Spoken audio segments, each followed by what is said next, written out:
अस्सलाम वालेकुम नाज़रीन, मेरा नाम अली हैदर है और आपका शुक्रगुजार हूं कि आपने मेरी वीडियो देखने के लिए वक्त निकाला। मेरे चेहरे पे स्माइल देख के आपको अंदाज़ा हो गया होगा कि मेरे पास आज बड़ी कमाल की खबरें हैं। खबर नहीं बल्कि खबरें हैं। मैं इससे पहले कि आगे बढ़ूं, मैं अपनी हर वीडियो में ये कहता हूं दोस्तों कि जालिम के खिलाफ आवाज़ उठाना बहुत बड़ा जिहाद है। अगर आप हाथ नहीं उठा सकते तो आवाज़ उठाएं।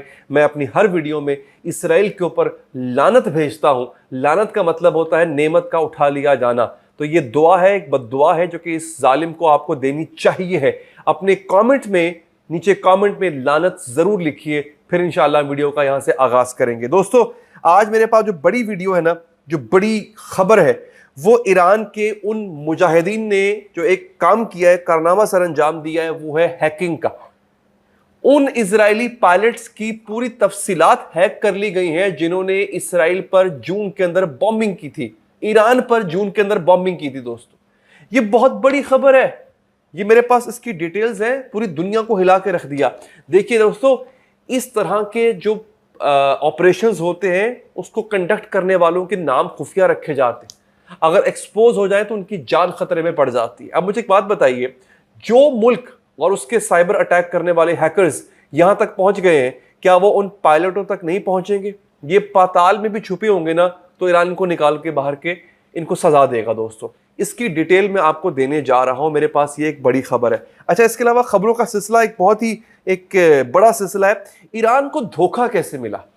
ईरान के एक बहुत ट्रस्टेड फ्रेंड ने उसको धोखा भी दिया था। अच्छा, इस जंग का एक फायदा यूं हुआ है कि ईरान को बेसिकली पता चल गया है कि मेरा कौन दोस्त है और कौन मेरा दुश्मन है। ये पता चल गया ईरान को और वो और मोहतात हो गया। अच्छा, उसके अलावा दोस्तों J-35 आ गया और छा गया। चाइना ने J-35 इंडक्ट कर लिया है अपनी फ्लीट के अंदर। दुनिया की सबसे बेहतरीन जो किलिंग मशीन है ना, वो है F-35 स्टेल्थ तैयारा है ये अमेरिका का। नाज़रीन, इसके मुकाबले पे J-35 बनाया गया है, चाइना ने बनाया है। इसको फिलहाल उसने अपने फ्लीट में इंडक्ट नहीं किया। इसका मतलब है अभी तक अपने जहाजों के फ्लीट को क्या कहेंगे उर्दू में आप, जहाजों के उस जमघटे के अंदर शामिल नहीं किया था। ये एक पूरा प्रोसेस होता है शामिल करने का। पहले ट्रेनिंग लेनी पड़ती है उस जहाज की, अपने पायलटों को ट्रेन करना पड़ता है, फिर मास्टर करना पड़ता है उसको, फिर फ्लीट का हिस्सा बनते हैं। अच्छा, ये बड़ी खबर कैसे है? उसकी वजह यह है दोस्तों, पाकिस्तान ने पहले ही J-35 का ऑर्डर दे दिया हुआ है और चाइना ने पाकिस्तान को यह हथियार देने का वादा कर लिया हुआ है।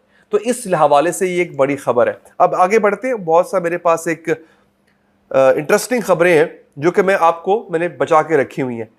कहर 313 से तो आप वाकिफ हैं। मुझे भारत से, पाकिस्तान से जितने भी हमारे दोस्त देखते हैं, खास तौर पे जो इस्लाम की तारीख से वाकिफ है, 313 बदर के मुजाहिदीन। कहर का मतलब क्या होता है ये भी आपको पता है।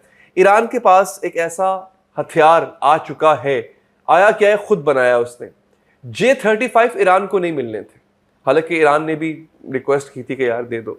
उनको मिल गए J-10C तैयारे, जो पाकिस्तान के पास भी हैं, जो अभी हालिया जंग में पाकिस्तान ने इस्तेमाल भी किए। J-10C या ज्यादा से ज्यादा P-15 या PL-15 जो कि मिसाइल था जिससे राफेल गिराए गए थे। दोस्तों, इन्होंने अपना कहर 313 बना लिया है।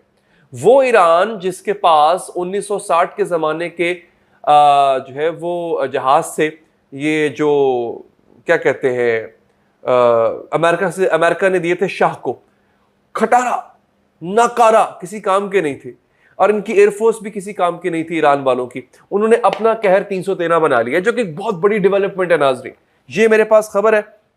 अमेरिका का असलहा खत्म हो गया। ये सबसे इंटरेस्टिंग खबर लगती है मुझे, क्योंकि इसकी डिटेल देते हुए मुझे खुद भी मजा आएगा, मुझे खुद भी लुत्फ आएगा। अमेरिका का जो सबसे बेहतरीन डिफेंस सिस्टम था वो खत्म हो गया भाईजान, और अगले 2 साल कोई उसकी उम्मीद नहीं है कि वो बना पाएगा। यह है एक धमाकेदार खबर, एक बड़ी खबर। इससे पहले कि मैं आगे बढ़ूं दोस्तों, एक छोटी सी खबर आप और ले लें। वो ये है कि ईरान ने एक नया वर्ल्ड रिकॉर्ड भी कायम किया। तो ये जरा सरप्राइज है मेरे पास। आप वैसे गेस कर सकते हैं, कमेंट बॉक्स में कमेंट करके मुझे बता सकते हैं कि ईरान ने कौन सा नया वर्ल्ड रिकॉर्ड कायम किया।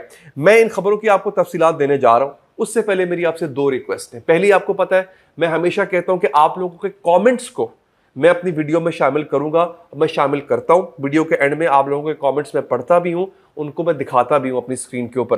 तो आपके सवालात हों या तज्जिए हों, क्योंकि आप लोगों के तज्जिए बहुत कमाल के तज्जिए होते हैं, उनको आपने कमेंट बॉक्स में कमेंट में लिखना है। अभी लिखे, पहले 100 को तो मैं शामिल करूंगा ही करूंगा। ठीक हो गया।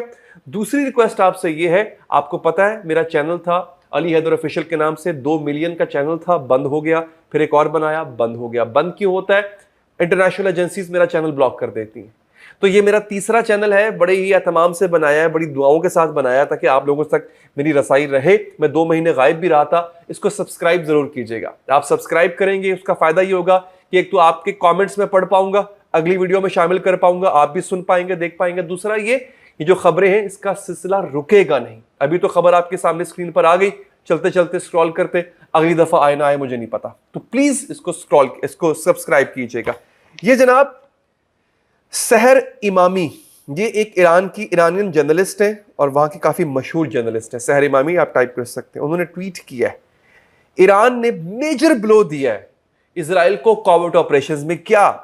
ईरान लॉन्चेस एक डेवास्टेटिंग साइबर स्ट्राइक किया है ईरान ने। हुआ क्या है? उन्होंने उन तमाम इजरायली पायलट्स के नाम एक्सपोज कर दिए हैं जिन्होंने ईरान की न्यूक्लियर फैसिलिटीज पे हमला किया था, leaking full details of the aircraft they flu. उन जहाजों की भी तफसीलात हैं जो उन्होंने जो है वो उड़ाए थे। क्योंकि देखिए होता क्या है, आर्मी हो, एयरफोर्स हो, वो अपना एक लॉग तो रखती है, एक जर्नल तो बना के रखती है कि जी इस पायलट ने ये जहाज उड़ाया, इतने मील उड़ाया, इतने नॉटिकल माइल्स उड़ाया, ये किया वो किया, सब रखती हैं। तो वो उन्होंने हैक कर ली। अब इतनी डीप रसाई हासिल अगर ईरानियन हैकर्स ने की है तो इसका मतलब है कि इनके पास और कितनी इंफॉर्मेशन होगी जो कि आ चुकी हुई है। नाज़रीन, ये बहुत बड़ी डेवलपमेंट है और ये बहुत बड़ी फतह है जो ईरान को नाज़रीन हासिल हुई है। ईरान ने इसके साथ साथ एक नया वर्ल्ड रिकॉर्ड भी हासिल किया है। ईरान ने, मैंने आपको बताया था, 11 लाख अफगानियों को इन्होंने मुल्क से निकालने का फैसला किया है। रिकॉर्ड ये कायम किया ईरान ने कि 14 दिनों के अंदर 3 लाख लोगों को मुल्क से निकाला है इन्होंने। 3 लाख, और ये सब अफगानी थे। और इन सब पे इल्जाम क्या है कि ये सिक्योरिटी रिस्क है ईरान के लिए, क्योंकि इनमें से जो अफगानी पकड़े गए थे नाजरीन, जिन्होंने बाकायदा तौर पे इसराइल के लिए जासूसी की थी, कि जो ईरान में लोग शहीद हुए थे, उनके साइंसदान, उनके जर्नैल, ये 700 लोगों ने जासूसी की थी और इन 700 में से 700 के 700 सारे अफगानी निकले। तो बेसिकली उन्होंने 11 के 11 लाख लोगों को निकाल दिया यहां से। 3 लाख लोगों को तो बिल्कुल उन्होंने 14 डेज में निकाला। तो ईरान का ये रिकॉर्ड है जो उसके बारे में कहा जा रहा है कि दुनिया में कभी किसी ने इतना बड़ा काम नहीं किया है। अच्छा दोस्तों, अब मैं आपको दूसरी बड़ी खबरें देता हूं और ये एक कमाल की खबरें नाज़रीन जो मेरे सामने इस वक्त आ चुकी हुई हैं। यमनियों ने बाय द वे हमला किया, फ्रेश हमला, उसकी तफसीलात भी आपको आगे चल के दूंगा। अच्छा जनाब, आरकेएम न्यूज जो है, आरकेएम टाइम्स, वो कह रहा है ईरान ने अनाउंस किया करंटली कि वो डेवलप कर रहे हैं कहर 313 5th जनरेशन फाइटर जेट्स। सुनिएगा आगे, similar to शेंगियांग J-35 and F-35। अब करें मुकाबला, अब घुसे आप ईरान के अंदर फाइटर जेट्स लेके। ये उसने कहा है कि जो F-35 अमेरिका का और J-35 चाइना का, उसके टक्कर का है ये। इसका नाम है कहर और आगे 313 बदर के मुजाहिदीन के नाम पे इन्होंने रखा है। ये वाकई ही कहर बन के टूटेगा दुश्मनों पर। ये इस कैपेबिलिटी ये रखता है। और याद रखिएगा दोस्तों, मेरा ये तज्जिया है, आप लोग बेहतर बता सकते हैं, ईरान के पास ना टेक्नोलॉजी है ना ही इतने कोई कमाल साइंसदान है। इसका नाम भले कहर 313 है, ये बना भी ईरान में ही है, लेकिन इसको स्पॉन्सर चाइना ने किया है। टेक्नोलॉजी भी चाइना ने दी है, इक्विपमेंट भी चाइना ने दी है, हौसला भी चाइना ने दिया होगा कि भाई आप करो, मैं आपके पीछे हूं, डोंट वरी। तो ये बेसिकली एक बहुत बड़ी डेवलपमेंट है जो ईरान के हिस्से में आई है। अच्छा, इससे पहले कि मैं आगे बढ़ूं, आपको मैं वो खबर दे देता हूं जिसका आपको इंतजार है, वो है अमेरिका के हवाले से। अच्छा, ये कमाल की खबर है दोस्तों। मैं अब एक वीडियो बना रहा हूं, अगली वीडियो तज्जियाती वीडियो है, वो बहुत कमाल की वीडियो होने वाली है दोस्तों। उसके अंदर इराक, शाम, लबनान, लीबिया, सोमालिया, सूडान और ईरान, इन तमाम मुल्कों को तबाह करने का और इन पर कब्जा करने का जो प्लान है वो बहुत पहले बन चुका हुआ था। ये कौन कह रहा है मैं आपको बता भी देता हूं, ये सुनिएगा जरा। Destabilize the Middle East, turn it upside down, make it under our control. I went through the Pentagon 10 days after 9/11. ये एक रिटायर्ड पेंटागन का ऑफिशियल है जो बात कर रहा है।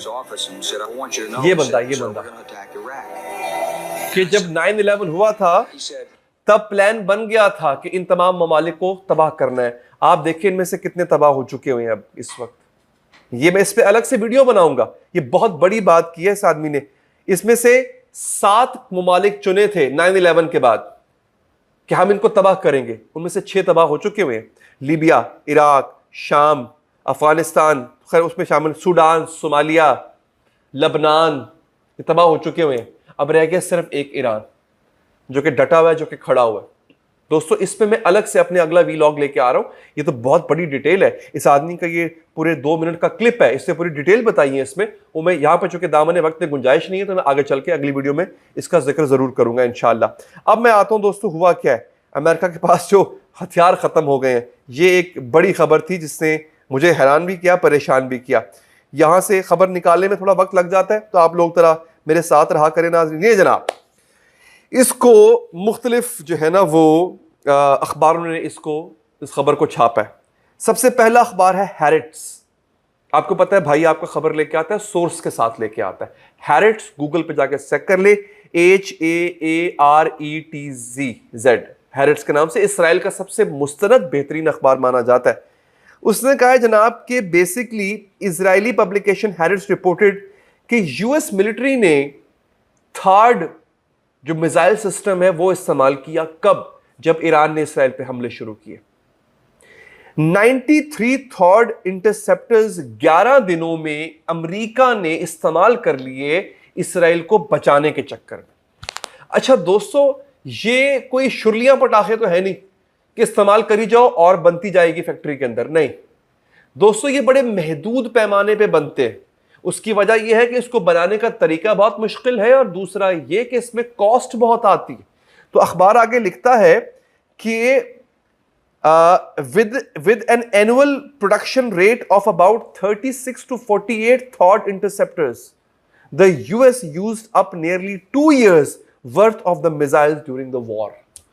एनुअली, सालाना तौर पे 36 से लेके 48 मिसाइल बना सकता है अमेरिका। इससे ज्यादा बनाने की कैपेसिटी है ही नहीं। और अमेरिका ने 11 दिनों के अंदर 2 साल का असलहा इस्तेमाल कर लिया। 93 थॉड मिसाइल्स इस्तेमाल कर लिए थे। थॉड मिसाइल एक ऐसा मिसाइल है जो कि अमेरिका की हिफाजत की जमानत है। रूस के पास इसने अपने थॉड मिसाइल्स नस्ब कर रखे थे, इसराइल को 2-4 दे रखे थे। इस जंग में ईरान ने इतना मारा, अब बल्कि सोचे कितना मारा होगा ईरान ने कि 93 थॉड मिसाइल्स अमेरिका को यूज करने पड़ गए।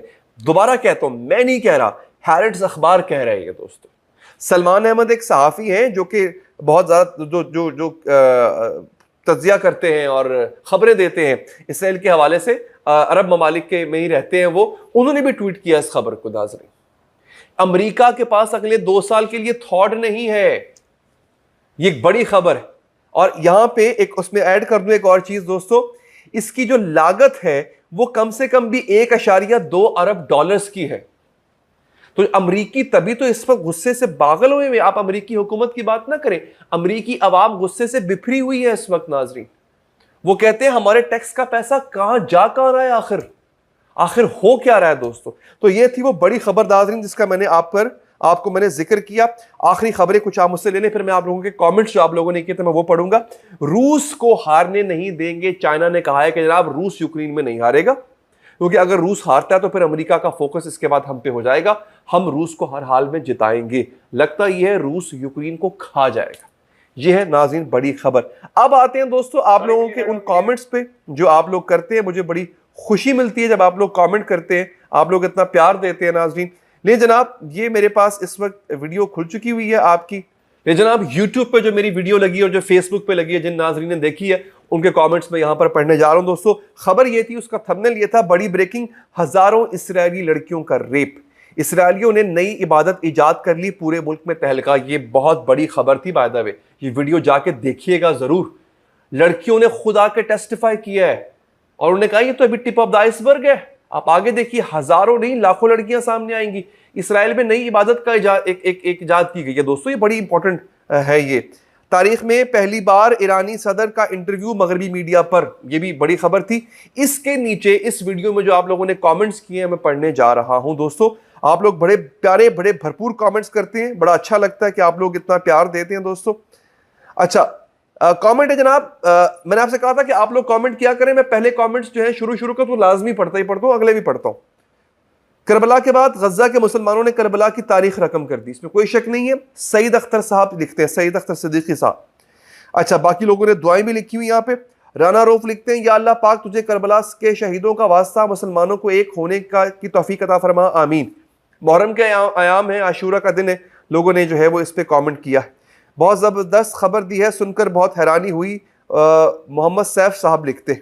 अच्छा फिर आबिद जोया साहब ने दुआएं दी हैं जनाब। ये क्या है जनाब, ठंडक मिला। अच्छा औरंगजेब खान साहब लिखते हैं, अली भाई आपने इसराइली लड़कियों के रेप वाली खबर पर मेरा दिल को ठंडक मिला है, अल्लाह ताला आपको अपने हिफ्ज़ो अमान में रखे, आमीन। अच्छा मैं पर्सनली बात कहूं, मुसलमान होने के नाते मुझे लगता है कि किसी गैर मुस्लिम का, किसी जालिम की बेटी का भी अगर रेप हो रहा है, उसके साथ जिनसी ज्यादती हो रही है, तो मैं उस पर खुश नहीं हूँगा। मैं दुआ करूंगा किसी के साथ भी ऐसा ना हो, लेकिन अल्लाह ताला इनको सबक जरूर सिखाए, ये दुआ मैं लाजमी करूंगा नाजरीन। अच्छा माशाल्लाह सुभान अल्लाह, आप पर सलामती हो, बहुत शुक्रिया। फजल अली साहब लिखते हैं। अच्छा उसके बाद dear brother you are good and true reporting, so Allah bless you always, ये लिखते हैं हामिद सुभानी साहब, बहुत शुक्रिया आपका जनाब। अच्छा पप्पू J.2X मुख्तलिफ सा नाम है इनका, लिखते हैं पाकिस्तान के एक नहीं कई दुश्मन है, इसलिए पाकिस्तान को हर दुश्मन की ताकत के मुताबिक अपने आप को मजबूत करना पड़ेगा, इसलिए पाकिस्तान को ज़्यादा हथियार खरीदने होंगे। चलें ठीक है जी, आपका तज्जिया है, ये बहुत ही बेहतर तज्जिया है, अच्छा तज्जिया नाज़रीन। फिर जो से मैं आगाज़ में कहता हूँ कि लानत भेजा करें, बेशुमार लोगों ने ट्वीट्स के अंदर जो है इस कमेंट्स के अंदर जो है वो नाज़रीन लानत भेजी है। अच्छा मैंने पूछा था कि क्या कोई व्हाट्सएप ग्रुप बनाया जाए जिसमें आप लोगों को मैं अपडेट रखूँ, तो एक साहब ने कहा है कि यस व्हाट्सएप ग्रुप बनाना चाहिए है। अब आते हैं नाज़रीन जो है वो हम फेसबुक के कमेंट्स की तरफ। एक कमेंट आदिल मेहर साहब ने किया, बड़ा अच्छा कमेंट है, इधर आप पढ़ लेते हैं, मजे का कमेंट है।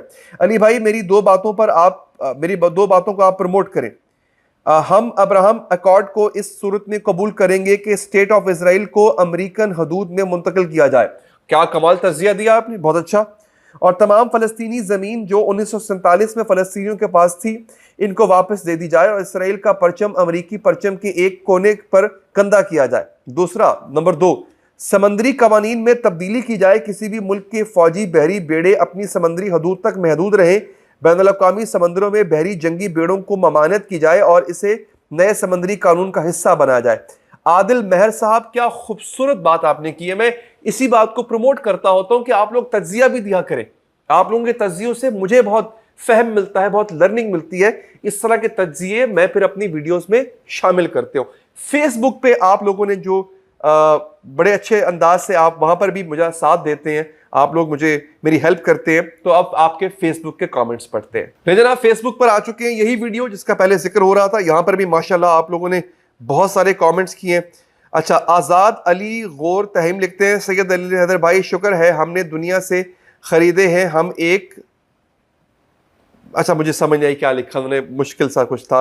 मोहम्मद यूसुफ सिद्दीकी साहब अस्सलाम वालेकुम, पाकिस्तान के पास अच्छे साइंसदान मौजूद है, मिसाल के तौर पर बाहर से जो मिसाइल 1000 का मिल रहा है वो हम खुद बनाकर अपना खर्चा कम नहीं कर सकते क्या? बाहर से क्यों खरीद रहे हैं? दिफाई बजट से सबसे ज़्यादा होता है, अपनी टेक्नोलॉजी लानी चाहिए जो किसी के पास ना हो, जैसे ईरान ने किया। बाहर से मिसाइल क्यों खरीद रहे हैं? अच्छा सवाल है, लेकिन मसला सिर्फ ये कि हमारे पास वो टेक्नोलॉजी नहीं है जो चाइना के पास है, इसलिए हमें चाइना से खरीदना पड़ रहा है। मसरूर उल हसन साहब लिखते हैं, well done brother Syed Ali Haider, you are very younger than me but I respect you every lot and speaking every truth, salute you sir. बहुत शुक्रिया, बहुत मेहरबानी, आपकी बड़ी मोहब्बत। दाऊद कासिम साहब लिखते हैं, पाकिस्तान की मौजूदा हुकूमत इसके अहल नहीं है कि वो कोई बड़ा किरदार अदा कर सके, लेकिन पाकिस्तान के हक में ये बेहतर है कि वो ईरान के साथ खुलकर खड़ा हो जाए, क्योंकि ईरान के बाद यहूदियों का अगला टारगेट हम ही हैं, इसमें वैसे कोई शक नहीं है, इनका अगला टारगेट हम ही है। इरफान अहमद फिरोजी साहब लिखते हैं, अस्सलाम वालेकुम अली भाई, आपने मेरा कमेंट इस वीडियो में शामिल किया, सुनकर बेहद खुशी हुई। दोबारा आप लकी है, दोबारा आपका कमेंट इसमें शामिल हो रहा है, खुशी हुई। दिल ने चाहा कि इस वीडियो पर भी अपना इज़हार ख्याल पेश करूं, जैसा कि आपके तवज्जुह से मालूम हुआ कि पाकिस्तान जंगी हथियार काफ़ी जदीद चाइना से खरीद रहा है। क्यों? क्योंकि इंशाअल्लाह अगले जंग पाकिस्तान की इसराइल से होगी और इंशाअल्लाह पाकिस्तान इसराइल को सफ़े हस्ती से मिटा देगा इंशाअल्लाह। अजीम भट्टी साहब जी, हैदर भाई बिल्कुल ग्रुप होना चाहिए, ये व्हाट्सएप ग्रुप की बात हो रही है। मुमताज़ खालिक साहब ने भी कहा है कि व्हाट्सएप ग्रुप होना चाहिए। मुमताज़ खालिक ने बिल्कुल। सैयदा ताज़ीन साहिबा लिखती हैं, गज़ा भी करबला बना हुआ है, कोई उनके साथ देने वाला नहीं है। बिल्कुल ऐसे ही। सिकंदर खान साहब ने हिंदी में ट्वीट किया है, उसकी मैं ट्रांसलेशन निकाल लेता हूँ। कर्स यू ऑन इसराइल, उन्होंने भी इसराइल पर लानत भेजी। आतिफ अयाज साहब जो है वो कह रहे हैं ग्रेट जॉब। उसके बाद अहमद शरीफ साहब कह रहे हैं जल्दी से बताया कर, गुस्से कर गए, उनको लगता है कि मैं बहुत वक्त ले लेता हूँ अपनी वीडियो में। चलें जी, ठीक है। अरहमा आबिदीन कहती है, हाय हैदर भाई, you said that Iran and Israel war will start again, is it true? देखिए, किसी वक्त भी हो सकती है। इसराइल पूरी तैयारी करे और ईरान भी तैयार है कि जंग शुरू करने में। इसके अलावा दोस्तों, आप लोगों के बे इंतहा जो है वो कमेंट्स हैं यहाँ पे, सुन के बहुत खुशी होती है कि आप लोग इतना प्यार देते हैं। इस वीडियो पर भी कमेंट कीजिएगा, जो कि इंशाल्लाह मैं अपनी अगली वीडियो में उनको शामिल करूंगा। अपना बहुत ख्याल रखिए नाजरीन, अल्लाह ने के बाद।